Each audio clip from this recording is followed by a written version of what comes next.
रावली अग्रवाल समाज करेगा युवक युवती परिचय सम्मेलन।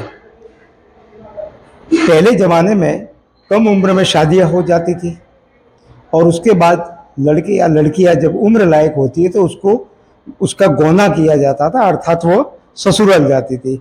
वक्त बदलता गया, लोग शिक्षित होते गए।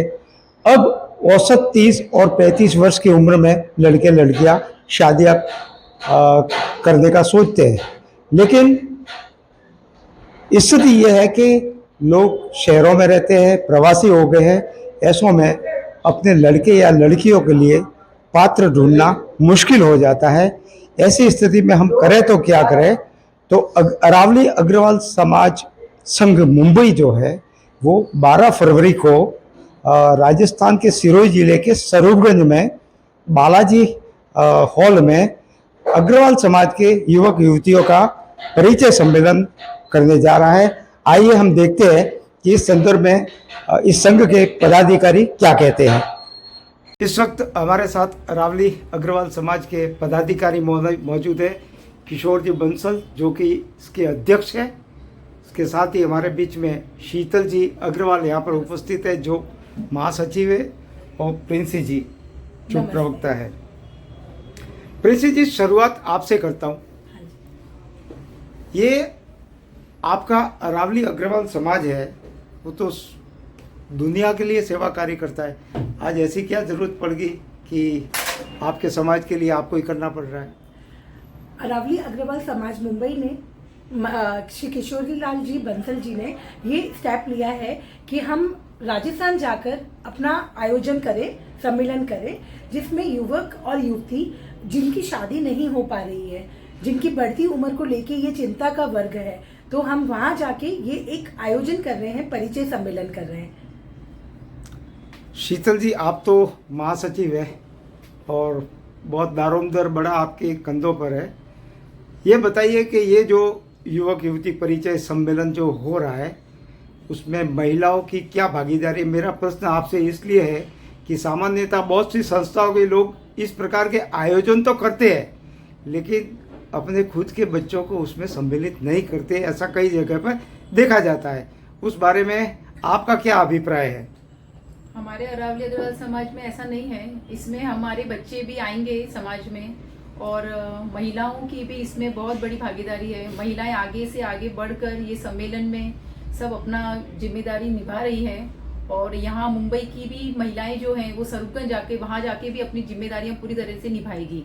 और हमारी कोशिश भी यही रहेगी कि इस सम्मेलन में ज़्यादा से ज़्यादा युवक युवतियाँ वहाँ पधारें और अपने योग्य जीवन साथी चुनें।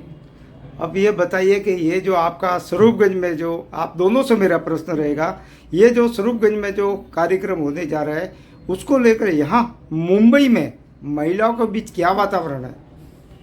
महिलाएं बहुत ही ज़्यादा उत्सुक है कि हम ऐसा कुछ अच्छा कार्यक्रम करने जा रहे हैं जहाँ पे हमारे समाज का ही भलाई होगा, जहाँ पे हमारे समाज के युवक युवतियाँ जो उनकी बढ़ती उम्र, जिनको अपने वर्ग योग्य साथी चूज करने का मौका मिले, इसीलिए ये सम्मेलन हम स्वरूपगंज में कर रहे हैं। जी किशोर जी, ये जो आप जो राजस्थान जाकर इस प्रकार का युवक युवती परिचय सम्मेलन करने जा रहे हैं, उसको लेकर आपका क्या अभिप्राय है? क्या कहना चाहेंगे आप?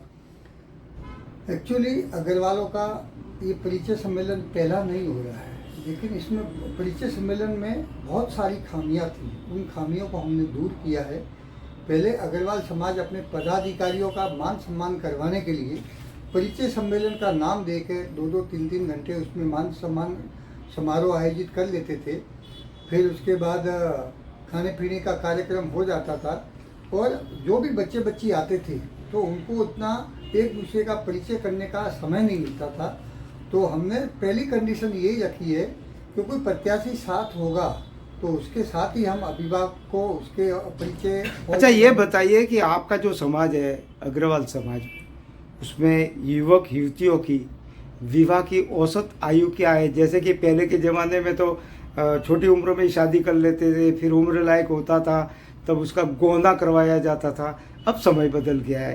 तो मेरे कहने का अर्थ ये है कि अभी वर्तमान में आपके अग्रवाल समाज में लड़के लड़कियों की जो विवाह योग्य है उनकी औसत आयु क्या है और क्या क्या दिक्कतें आती है? औसत आयु करीबन अभी 35 वर्ष के करीबन हो गई है।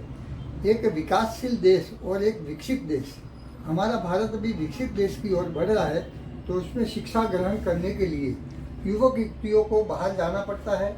फिर वो स्ट्रगल करके उच्च शिक्षा प्राप्त कर लेते हैं।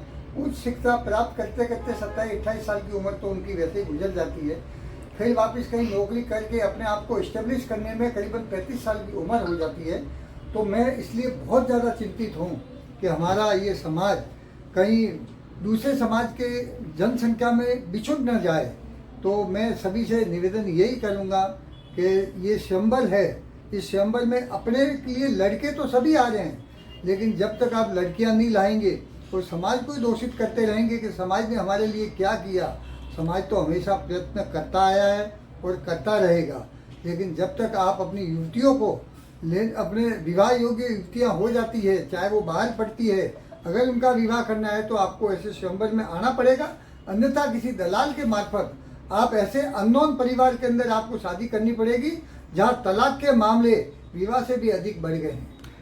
अब आपसे अंतिम सवाल है कि आप मुंबई से चलकर राजस्थान जा रहे हैं और राजस्थान में युवक युवती परिचय सम्मेलन का आप आयोजन करने जा रहे हैं, तो वहाँ के आपके समाज के ऐसे कौन कौन से स्थानीय लोग हैं या ऐसी कौन कौन सी संस्था के लोग हैं जो आपके साथ कंधे से कंधा मिलाकर वहाँ पर खड़े हैं? क्योंकि मुंबई से वहाँ जाकर इस प्रकार का आयोजन करना मतलब एक टेढ़ी खीर मानी जाएगी। ऐसा है, हमारी वहाँ पे एक क्षेत्रीय अग्रवाल सभा करके है, जो 56 पंचायतों को, जिसमें सिरोही, जालोर, पाली और बनासकांठा जिले में जितनी भी पंचायतें हैं उनको मिलाकर एक अग्रवाल क्षेत्रीय सभा बनी है। उन क्षेत्रीय सभा के अंदर आने वाले जितनी भी अग्रवाल पंचायतें हैं उनसे हमने सहयोग मांगा है। उनसे सहयोग ये मांगा है कि आपके जो बच्चे यहाँ गाँवों में रह रहे हैं, गाँवों में जो व्यवसाय कर रहे हैं, उनके लिए मुंबई से कोई लड़की जाने वाली नहीं है या सूरत से कोई लड़की विवाह योग्य जाने वाली नहीं है। और वहाँ पर जितनी भी लड़कियाँ हैं उनको सबको शहरी वातावरण की ज़रूरत है। तो मैं ये चाह रहा हूँ कि वहाँ पे भी अभी अग्रवाल सभी अच्छी स्थिति में, मुंबई से भी अच्छी स्थिति में जी रहे हैं। इसलिए स्थानीय जितने भी लोग युवक युवती है वो स्थानीय लड़कों से विवाह करें और वहीं पे अपना अग्रवंशज को, अग्रकुल को आगे बढ़ाने में योगदान दें। चलिए साहब, आपका ये कार्यक्रम सफलता का शिखर को चूमे। हमसे बात करने के लिए बहुत बहुत धन्यवाद।